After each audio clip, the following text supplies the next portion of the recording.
Okay, welcome to this latest episode of the Vernon Richard Show. Today, you have to help me. So, I am had an awesome privileged position of being asked to coach a software engineer on various aspects of quality engineering, and I do know where to start, but I also don't know where to start. So, this whole episode is me and Vernon back and forth discussing what would you do in this situation? What topics would you cover? Brought in a few opinions that I've got from the wider community, and I'm really interested to hear from you all how you would approach this. So, yeah, if you've ever had to coach an SE, this is probably a really good episode for you. So, enjoy.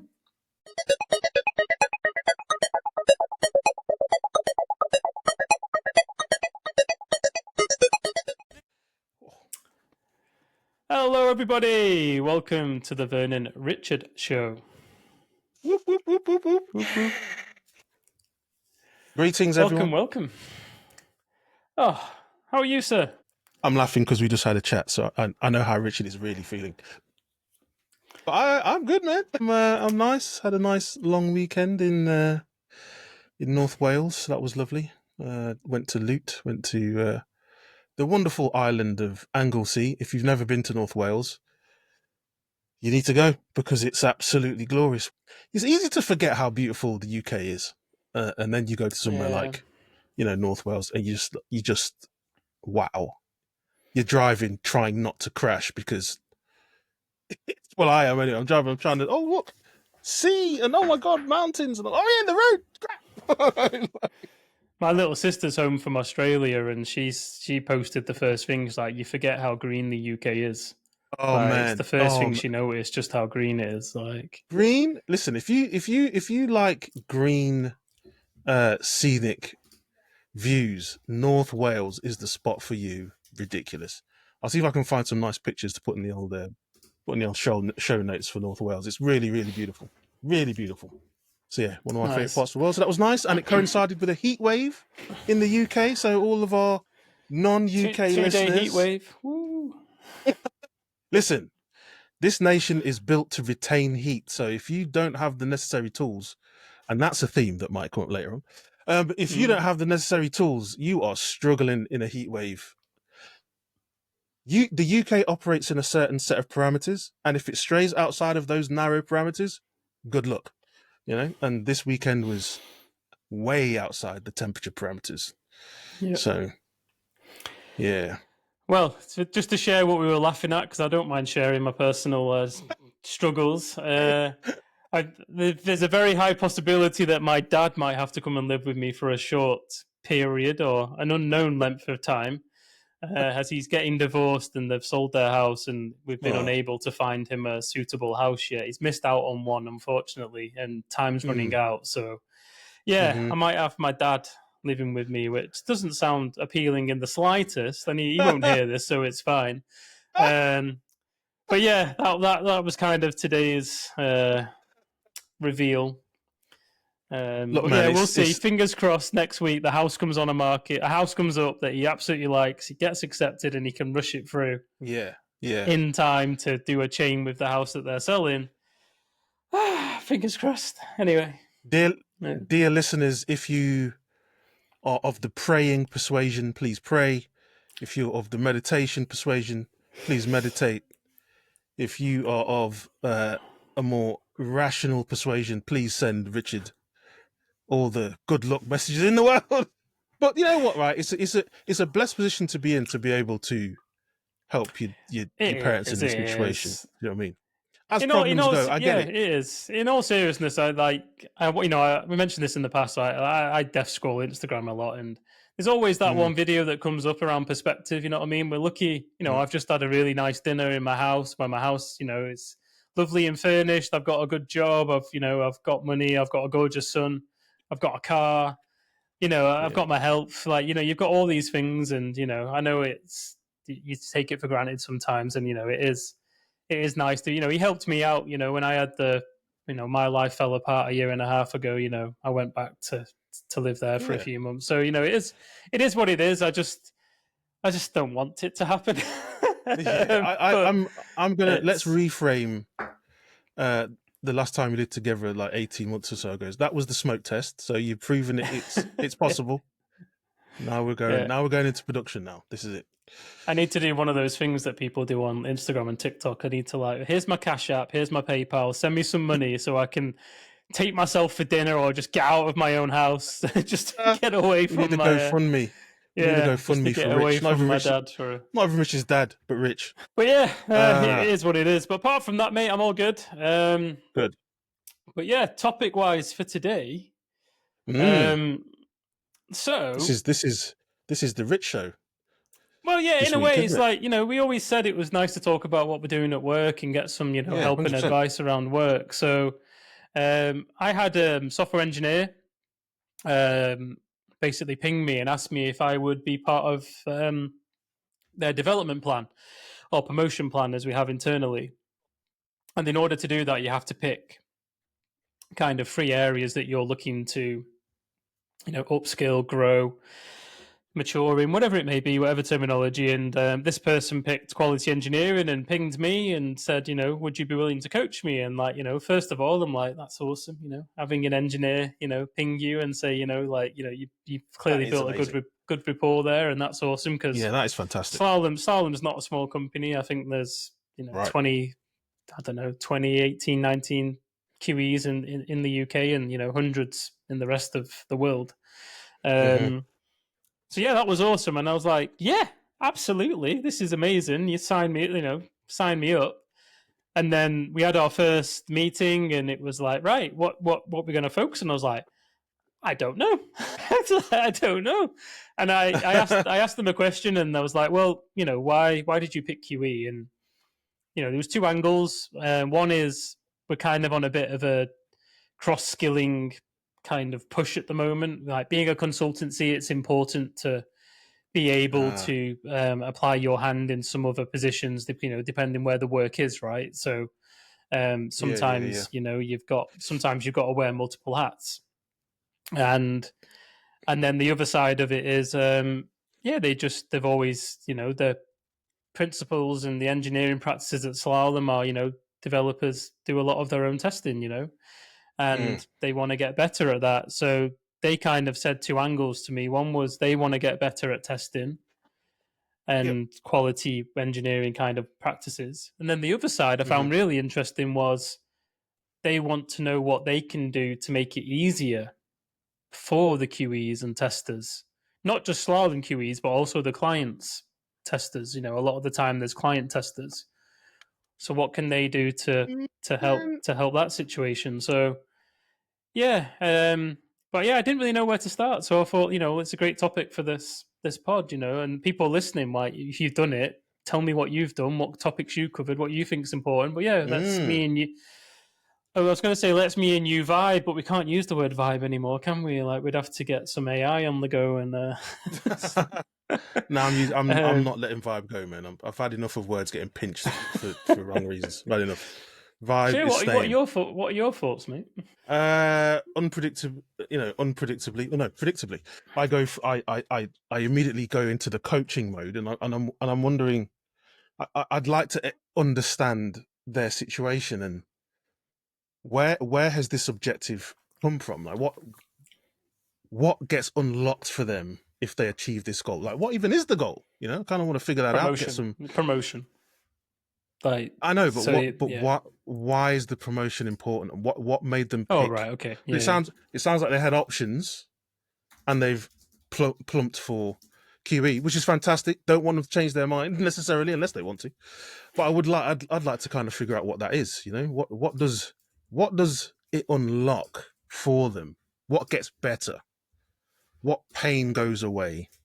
Or what dream is realized? Or what capability is achieved if they by pursuing this goal? I kind of want to get into that a little bit.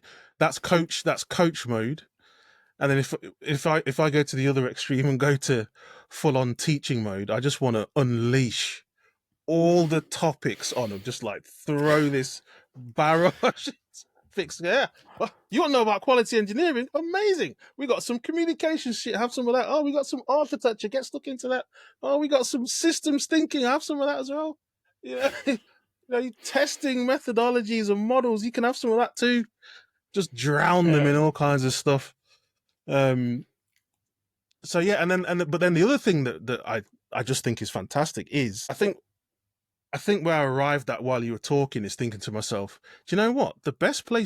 I think the best place to start is from where they're at. So if I was in teacher mode, they're already doing testing, particularly if this person is already doing testing in the way you described. The folks that are principals or becoming principals are already in the habit of doing testing. That's amazing. But even if they weren't, as developers, this is a topic that we've talked about before, maybe not even in podcast, but just amongst ourselves, right? Is the developers are already doing some testing. They're already doing some level of, does this thing do what I would like it to do, and does it not do what I don't want it to do on some level? So you kind of start there. I kind of say, that's amazing. How can we build on that stuff in a way that just feels natural and organic, instead of trying to get them to learn some mnemonic, or, you know, right, now I'm going to sit down and we're going to talk about ordered systems and complex systems, and yeah, we're gonna talk about sacred right now. It's like you kind of want to. Well, I think it could be a wise option to start from where they are. Kind of say, okay, tell me about your day. Oh, that, and then as they're telling you about your day, say, oh, that's something there I can latch onto, something I can hang something off on, something we can build off of. Yeah, there's definitely, like, so, you know, unit testing is almost a given. And again, this person is, I'm not sure what level they're changing to. I think they're currently an engineer, so they're not junior. They're kind of, I think it's the 4 to 6 year bracket, if I'm not mistaken. I probably should confirm that. That's a good starting place. But yeah, they've definitely been writing unit tests. Because that was the thing that came to my mind, was like, you know, unit testing, integration testing, UI, you know, automated testing essentially, right? And the different layers that they can automate on, the different kind of risks that you could mitigate. Which then, but you know me, right? I'm a massive overthinker. I started like unit testing the risks almost like talk to you, as in when you look at the unit, it either works or doesn't, right? Whereas when we get to kind of higher up the stack, there's multiple risks that seem to show, and it's like, how do you?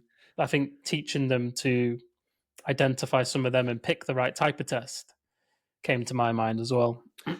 I think you took the word risk out of my mouth. I think that's a fair topic to start with, because you can start to.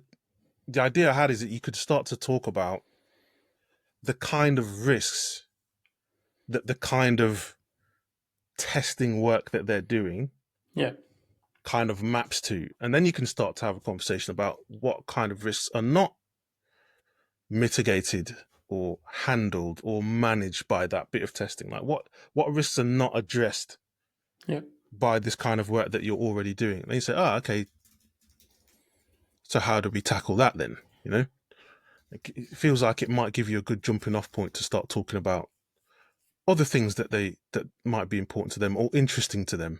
I think the topic of risk is, you know, we joke all the time, right? I think we've probably said it 20 times on this podcast. What, we episode 25? Probably at least 20. You know, it's like, it's the unspoken word in testing and quality these days, right? We talk about so many other things, but the word risk, you know, is not as prominent as I feel it should be in a lot of conversations that we have around quality and testing. So yeah, I think definitely getting them talking about risk more and understanding it more is a given. Yeah, it's really internalized. It's really intuitive. So getting people to slow down and say to themselves, what made you think of taking that action? Like, what made that feel like a good idea as opposed to something else? Yeah. And then you can start to tease the risk that they were focused on out of it. And then, you know, and that would inevitably lead to a conversation about quality, maybe. Because as an engineer, they will have a particular perspective on what that means. and how to achieve it. And those, or at least, certainly my belief and certainly my current thinking is that quality and risk are like two sides of the same coin. You can really easily switch a conversation about risk into a conversation about quality. I think that's an interesting distinction, though, between because again, as a industry and community, right? We talk a lot around quality engineering, testing, or we've done a whole episode on job titles, right? So when we're talking about QE, I think that's another thing I'm going to have to divide is there's the testing side of it, and I think for you, I say you as in the engineer, like the automated testing side of things and risk, definitely going to play a big part in that. But then when I think around the quality side of it, I think back to a lot of the questions that I've had to stand up and ask because others haven't been asking them, such as, does everyone understand this story? Like, do you actually understand the story, or are you just not able to speak up or frame your question? Or how will we, I love the question, right? How are we going to test this? Like, when that question doesn't get asked, it ends up getting asked, two sprints down the road when someone's trying to test it, and it's really hard to test. Whereas if you're an engineer, we can't test this in the test environment. We need to do it in production, and we haven't thought about that. Shit. Is there an easy way to make this data? No. Is there any logging? No. Is there any observability in there? No. So is there any way I can look at what it's doing? No. It's like, why not? Whereas if you've got a developer even not asking the question per se, but thinking about that as they're building it, that is almost going to, improve that situation at the other side. So I think that could be another interesting constraint to apply. Is it might be a big ask to try and turn them into a quality. So in other words, just focus on what you're doing. Just focus on do you understand the goal of the code that you're writing? Like, do you understand all of that? Why are we even building this thing? Because again, that will start to inform the conversation about risk and quality. Because from a coding point of view, they will already have opinions about what constitutes good code, and that you could just start there. That's where they're at now. So instead of, you don't necessarily need to start with, let's pull back and talk about the story. You just talk about, well, what if someone brought you, if you join a project, invariably, this is just real life, right? As a consultant, for sure, you join a project. Maybe this particular project that you're on, the client is, you're inheriting some code that you need to manipulate and change. What kind of characteristics of this code would make you go, this code is going to be so great and fun and enjoyable to refactor and change and build on top of? And what characteristics will make you question your life choices and regret even thinking about programming and compilers and computer science and all that shit? You just think, I should have been a cook because this would have been way easier. and then that might generate a conversation, and you can start to maybe pull on that thread a little bit. I think that thread also takes me to what do we always say? What's the term? It's the wrong solution done well, or the right solution done badly, right? You kind of want that middle ground, right? You got the right solution and you're doing it well. Because I think that's a big part of it, right? You can say, why we're building it and what's the purpose of this solution. But when it comes to actually building it, you can implement the wrong thing incredibly beautifully, and the most beautiful code, but it's not the right thing to be building. I'm not. This is like a massive generalization, but also based on experience. I've worked with a lot of engineers who just build what they're told. They almost don't want to do that bit because it's not so much anymore, but probably more, especially not in recent years, I would say, but in the past, they almost don't want that bit. They're not interested in that bit. That's not interesting. I just want to sit down and type keys. There was that post though, right? Oh, sorry. Before you go, this person isn't that, by the way. But I think discussing that topic as a whole is a must for the avoidance of Heard that, folks. That is not Richard's colleague. Richard's colleague is awesome. There was a post a few months ago on LinkedIn where I'm going to try and dig this out for the show notes. So this person was saying, I just want to write code. That's what I want to do.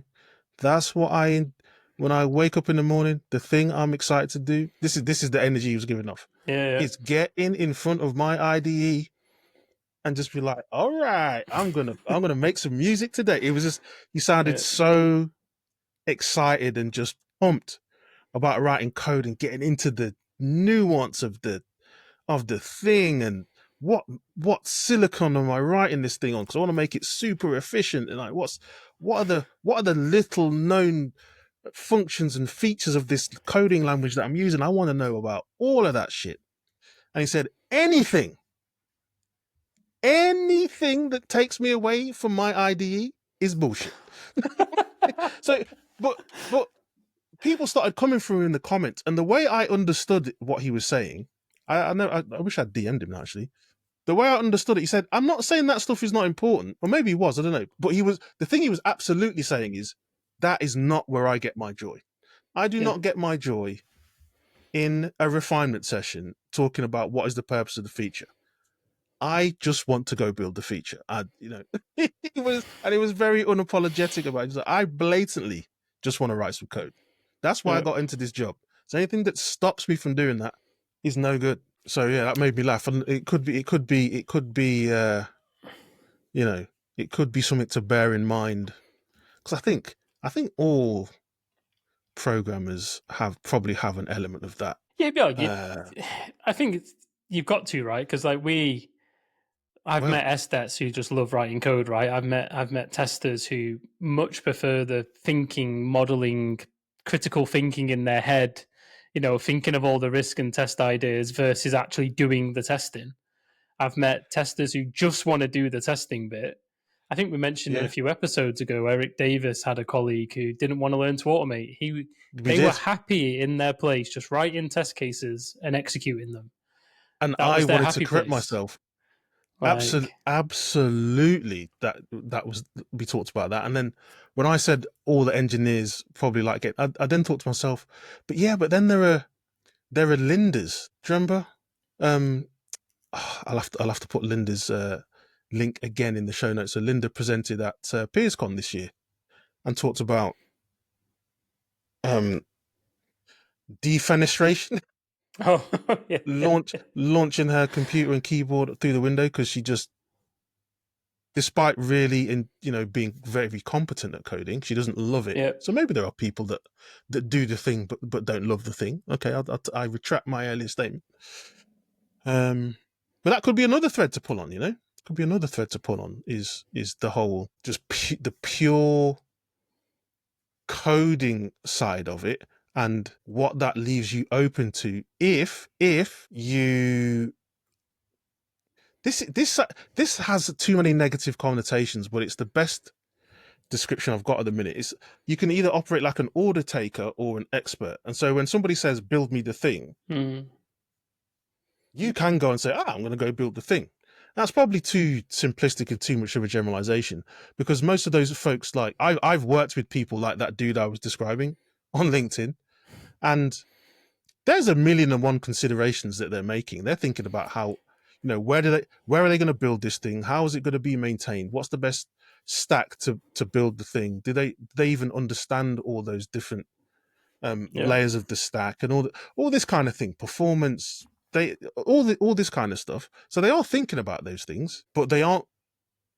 But maybe they're not going a higher level and thinking about, am I just excited to use the drill, or am I thinking about the hole in the wall? I've asked no questions about the hole in the wall. I just know there's a shed full of tools, and I'm here to use those tools. So maybe that could be an interesting kind of.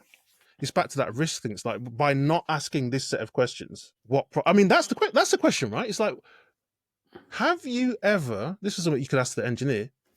Have you ever been in a situation where, because you didn't ask a certain set of questions towards the beginning of a endeavor, 1, 2, 3, 4 weeks down the road, 1, 2, 3, 4 sprints down the road, whatever, you think to yourself, crap, we've backed ourselves into a corner. If only we'd said blah, or if only we'd asked this one seemingly innocent question, we could have got ourselves out of this or we wouldn't have gotten into this cul-de-sac. And that could be an angle to talk about. I think those so. other things. And again, I think a lot of the things we've been discovering, and I'm not a big fan of the term, but we see it quite a lot. It's like the mindset. But I don't really like the word mindset, but almost like, a bunch of heuristics, a bunch of ingrained behaviors. Like, they won't be ingrained, right? But producing just a small number of like heuristics and questions to be asking on a regular basis that are going to help them with their development / testing work, but also them if they have to wear the QE hat. And I think, as you were talking, I think it's one thing that's worth clarifying here is, obviously I work at a consultancy. They're never going to be asked to wear the QE hat at anything above like an engineer level, right? So if the way a lot of our projects work, like at most they might have to cover what we would class as a junior person, right? So someone else has done a lot of the deep thinking. There might be a list of test ideas. There might be a list of things to automate, and they have to go and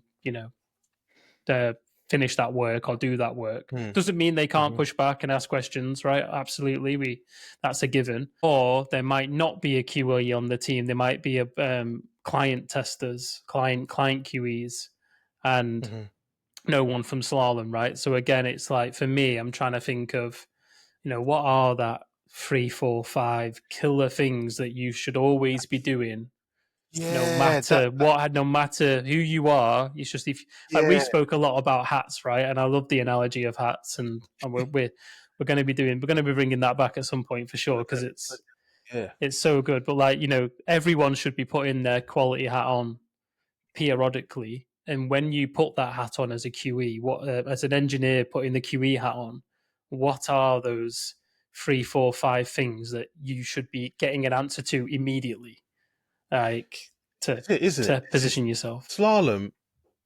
We talk about slalom a lot, don't we? Hey, slalom people. This is me talking now, not Richard. We've not discussed this earlier. Sponsor us, goddammit. Pay us some money, goddammit. Talk about you all the goddamn time. Anyway. They're more likely to tell me to stop talking about them. Okay, so you're already paying Rich. Pay me, goddammit, for getting you some goddamn business. Anyway, I was going to say, it sounds like they are quite wisely trying to build people into generalists. Yeah. So that's the direction. Yeah. And you just mentioned it. There's, at what point do you say, I have learned this particular skill enough? Like, I've gone enough down that, down that vertical bit of the T, and I'm fine, and I now need to go to the next, next topic. It's difficult, isn't it? Like, how it is difficult. Yeah. Would you use your? Because I'm guessing you've got job descriptions and levels for the QEs. Is that going to be your guide to kind of say, if a junior is this, you need to know something about it? Do you know what I mean? It's almost like a boot camp. If we were making a QE boot camp, somebody coming out that would be capable of applying for a quality engineer role. Absolutely. We're back at the beginning again. Yeah, but like this is a really good segue into what I've been thinking as you were discussing then. So yes, they are not explicitly said that we're going in that direction, but there's a massive shift at the moment. We're doing a big reorg, kind of, not a people reorg, like, oh my god, that people hate that word. It is more of a Slalom operates as many business units, and we're standardizing a lot of that. Oh, okay. Interesting. So we're internally, and it's probably public. If it's not, I'll get in trouble. But anyway, it's like we're discussing it more as major minor. So you have a major, and my major is quality engineering, and my minor is, for me, it's probably going to be data or software engineering. Yeah, absolutely. Whereas some people's major, could be platform engineering, and their minor is solution ownership. Like, it could be whatever you want. So not whatever you want. Like, there's buckets, but that reordering and that change in behavior is triggering internal conversations around what does training and growth now look like. Because if I have to have both hats on the go, what am I spending my education time on? Like, is it to get myself to the next QE level, or is it to get my minor, or even how do I keep that major and minor at the right levels because the industry is moving at such a pace? Like, what does it all look like? And there's a lot of unknowns. And just to keep back to what I was saying about the second tangent is what you said about back to the start. My initial thinking with that teaching background was, what is the boot camp? What is the 6 to 10 week program that I need to design for this engineer? Right. And what's the homework look like? What's the test look like? What test application are we going to use? Like, blah blah blah. So, well, on that, I would, I think it's fair to say, devs, engineers, they seem to have I feel like I'm generalizing. I'm just going to say it. I think they've got a bias to action, and so whatever you do, it can't be too hands-off and theoretical. It needs to be practical. So make sure it's not too much telling and it's more absolutely pairing-y. Obviously, there's going to have to be some talking, there's going to have to be some coaching and teaching or whatever, but they need to get their hands on the tools and creating stuff and doing stuff and building stuff, I think, rather than spending too much time talking, because I think you might lose them.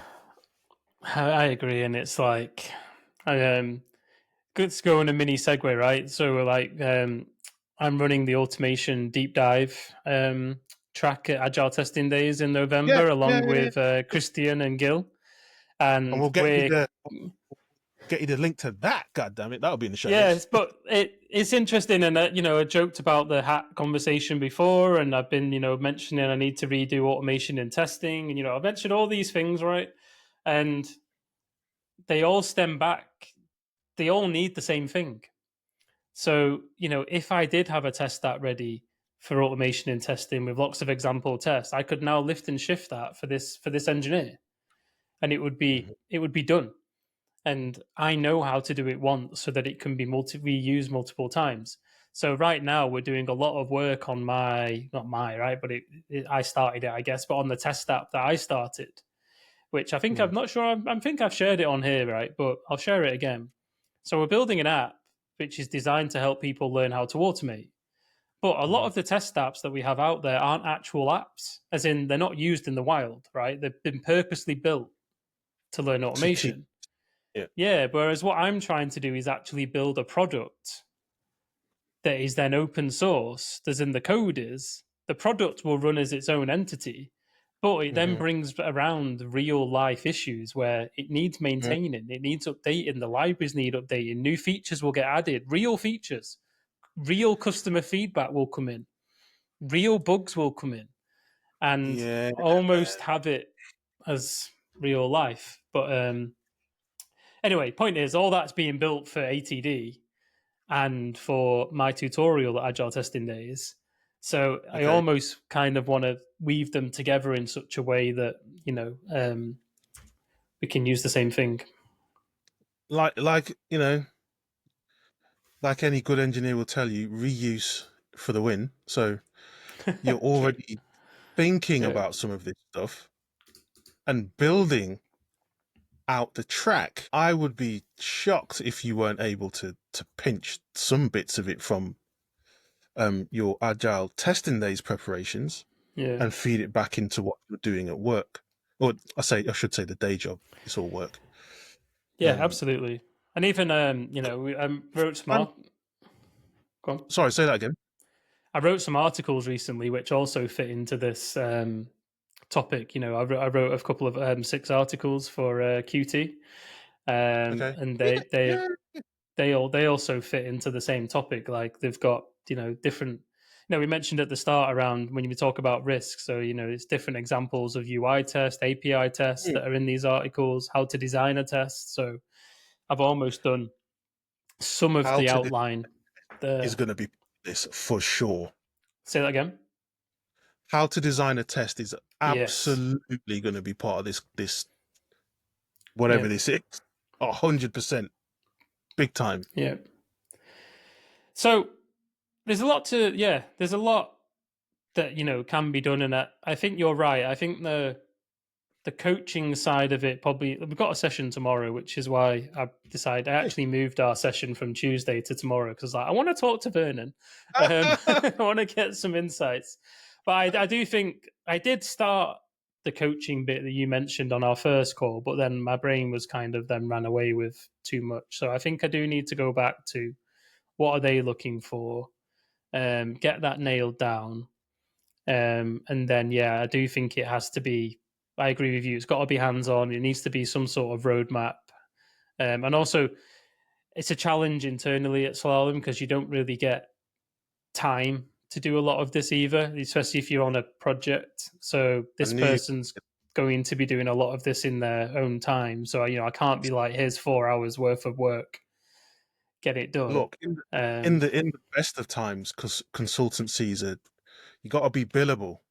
In Yeah. in in a market like 2025, I can only imagine can be pretty intense. Um, but yeah, I think a lot of the topics we discussed, and then I think like a roadmap, and it has to be hands on. Especially, I think after chatting to you, I am thinking more along like putting that QE hat on for that short period of time, like almost like I'm an engineer, but something testing QE came up. Let me put my QE hat on, and suddenly I've got 5 or 6 superpowers that Richard's coached me on that I can then Yeah, apply, take my hat off, put my engineer hat on, and go to town. 100%. Um, so I definitely want to think about that.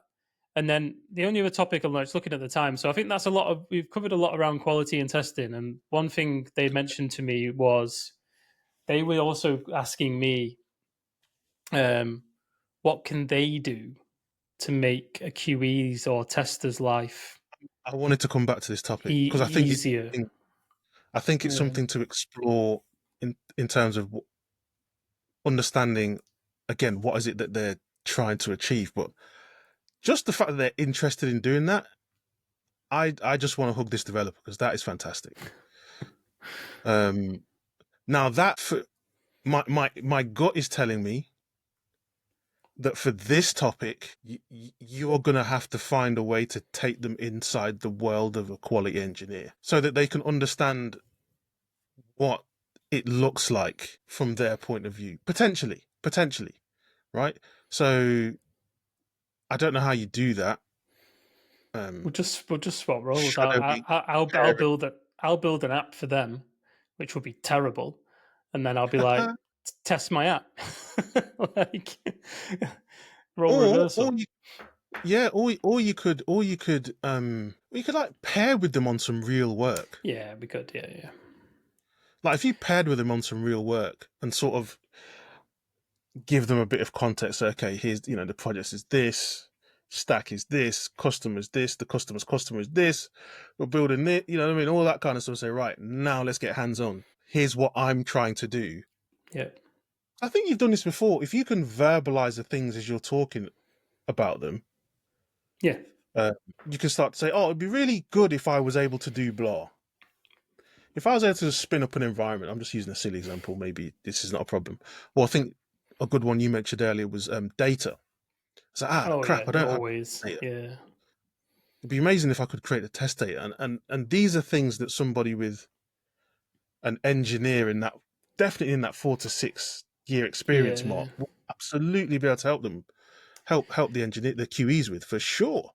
I had another one today, which I think they'd definitely be able to help with. And this was, to be honest, this was literally me doing what I'm describing. It was me wearing the SE hat and also wearing the QE hat. As in, I built a bit of vibe coding on the go, but I built something, and it was to reorder some stuff on the screen, right? So I built a little drag and drop thing, right?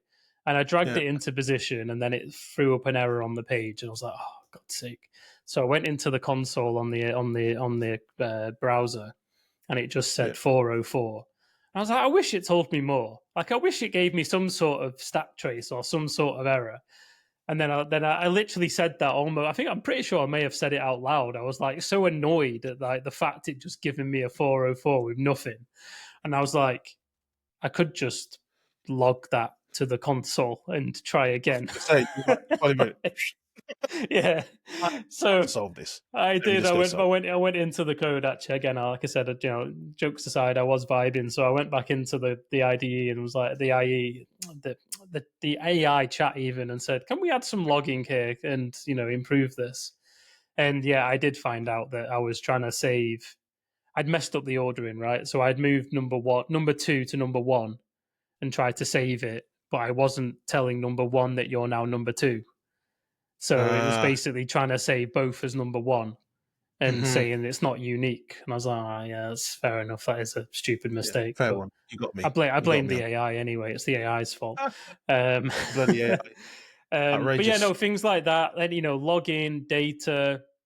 One thing I mentioned to them, which I find interesting because on a couple of projects I've been on recently, like the standard's not been that great, and like logging bugs.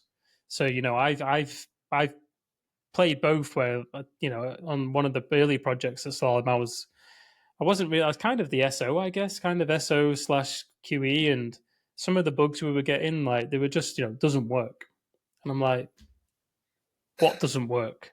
Like, what did you do? What did you add? Where's the logs? Where's the and there was nothing in it. And like as an engineer, I knew what to go and ask and what to push back, but like, would the engineer know as much, or would they try and guess, and struggle to work out what it is? So I think But there's an again, element there for sure. I like to get conversational about that. See, my bias is to waffling, but it's again, you kind of say to you kind of in with your colleague, you kind of say to them, imagine the worst bug report you've ever seen in your entire life. Yeah. Why is it trash? And they'll just Oh because yeah, they yeah, will be yeah. thinking about a specific bug that they've actually encountered. The summary, the title of it was "It doesn't work." Ugh, Yep. do you know what I mean? Absolutely. And they'll just Yeah. stop bitten. And then on the same vein, So, so we asked, I asked on the testing pairs Slack actually. We mentioned testing pairs twice. Tickets are on sale today, so if you've not got your ticket for testing pairs 2026, £15 listen, is all you need to part ways with. So quid, ladies and gentlemen. Tell your friends, tell your colleagues, get your devs to come, get your whole team to come. 15 quid? Yeah, no laughing, you. Come on, you'd be daft not to know.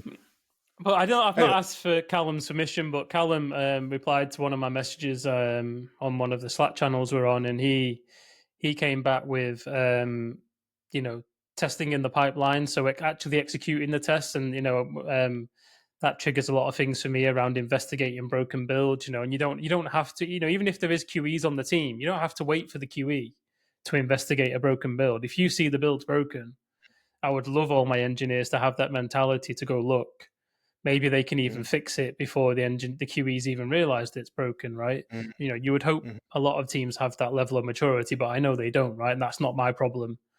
They'll find that issue at some point, right? So that mm, that got me thinking. Cal mentioned that. He mentioned what we've different levels of testing, like we've mentioned already. Shift mm, left, shift right. We overuse those terms, but that's because we've been around them for so long. But to somebody else who maybe not used to the terms, they're worth mm, probably looking at. And then they mentioned like free amigos and how they can be an active part of the free amigos from a quality perspective as well as the engineering perspective. And yeah, Heather mentioned something you mentioned actually. So Heather Reed chipped in and said ideas to discuss was code that's not been touched for or maintained for a long time. Code that is changed a lot by many different teams. What would you thinking there? And also code that you're on a multiple team. So people changing code you touch or you integrate with. How can you think about that? And then they discuss something more around quality from a code perspective, like you said earlier, but a bit more descriptive here is the code complexity. So thinking more mm. around the quality of the code as opposed to Exactly. you probably don't get too many QEs, I don't think, who think about the quality of as in a good quality QE strategy would involve, engineers looking at code complexity and things like that, and linting and clean code and so forth. But maybe actually having more of an explicit conversation about that to say, if you want to be a quality engineer, I don't mean that as a QE, I meant that as in a good engineer. Yeah, An engineer of quality, just doesn't work, does it? You want to be thinking about that yourself, like you said earlier. How do you write good code? What does good code look like? Are you just solving the problem, or are you solving it in a nice, elegant, high quality way? So yeah, that was some of the suggestions that came in externally, and I'd love to, like I said, I'd love to hear people's more. If you've got a program going at work already similar to this and you can share, please, please DM me or ping me somewhere. I'd love to see what you're doing. Because this is, for me, I feel like this might be, there probably might not be too many more one-to-ones. This is one-to-one, but given the direction that I think we're heading as a company, I'm expecting that there's probably going to be a lot more of this internal crossover style training. So that's what I wanted to say, is that I think my interactions, that's not the right word. I think the way that I'm going to approach this problem is going to be more of a one to many. I think I mentioned this in the last episode. One of my teammates, shout out to Lisa, she started coaching the team that she's in on Cyprus, because the intention there is to get the team to own the GUI tests. But at the moment, that expertise lives with the testers, and so she's like, okay, let me just introduce the tool, just as a first step. And there's a bunch of other workshops that I've run with developers. Do you remember that one that I did a few years ago at the testing conference that Marit? It was in the Netherlands. European testing conference. European testing I conference. didn't go to the Amsterdam one, I don't think. Or did I? I don't know. You definitely did, because anyway, it's a workshop around scripted testing versus. I did. It was in Ajax's stadium, wasn't it? Ajax Stadium. Yeah, Ajax's exactly. Stadium, yeah. And I've ran that with developers, and that was interesting. Yeah. Just to give them that visceral feeling of, here's what it looks like when you're on Rails, and here's what it looks like when you're not. And it's not even that one's better than the other necessarily. It's just, obviously I amplify everything up to try and make it extremely not on Rails and extremely on Rails. And then you get back to a more realistic situation. But I'm going to be tackling it not in a one-to-one sense. Like I say, it's going to be more one-to-many. In workshops, I think, is going to be. Yeah. So when I start doing that, we'll probably come back to this topic, and then we can compare and contrast. I think so, absolutely. And I think one of the things that, jumped out initially was, one of the things that I immediately stopped myself from doing was, I know a lot of people would answer this or solve this just strictly going down the automated testing route. And that was one thing I didn't want to do. I know that's important, and we will absolutely spend time on that. But I feel like there's a lot smaller touch points that can be also brought up, that from a quality perspective, like I said, I think there's we struggle to make the clear distinction between testing and quality, or some people do, right? And I think that is one of the clear things I want to do in this coaching, is I want to be very clear around quality and things that enable quality or lead, contribute to quality. And then this aspect of testing, as in, does it do what I think it should do? And once it does do what I should do, how am I going to know if it ever changes and doesn't do what I don't want it to do anymore? Right? Because that is a large part of what we do, right? Does it do what we want? Here's 1,000 ways to do that. It does do what I want. I love that. I don't want it to ever change. Automated test, kind of get that in the pipeline. And I think those two needs to be clearly distinguished. And it would be too easy just to go all in on automated testing. Yeah, I think you'd be doing them a disservice if you didn't discuss that relationship, because there is a relationship, but indicating that it's a relationship, it's not. They're not synonymous. They're not. They're not interchangeable. Do you know what I mean? So yeah. And I think that's a must, because again, on on a lot of projects, not just at Slalom, even like consulting prior to that, the two do get mixed. You get 100%. brought in as a quality engineer, and I'm pretty sure everyone listening to this has had some experience where you're brought in as a quality engineer and you just do testing. As soon as you try and do anything quality engineering related, you get shut down and you're met by blockers because it's like, no, just you're over here, you're on the right hand side, get your testing done. Yeah. And Yeah. that we mentioned job title fights that we've all had. Like that is a clear thing for me. It's like I don't want to be a tester, as in I love wearing my talk about hats again. I love wearing my tester hat. I love wearing my estet hat. I love wearing my exploratory tester hat, my accessibility hat. I love wearing my SO hat, my engineering hat. Like that clears those clear distinctions between quality and testing and how they relate, and more importantly, how they relate to an SE role. Definitely has to be up there. And I think Heather's recommendation around things like code quality is an important topic, because that, as we know, that has a knock-on effect too, right? If the code quality is poor, the likelihood is, that there's probably going to be, this is generalizing, but there's probably going to be potentially more bugs, right? If there's no no code reviews, there's no linting, there's no complexity analysis, there's no standards, no patterns. Difficult to change, difficult to test, exactly difficult to reason about. So undeterministic. It's all of those things are amplified by poor quality code. So that was awesome. So I agree with you. I'd love to. I will.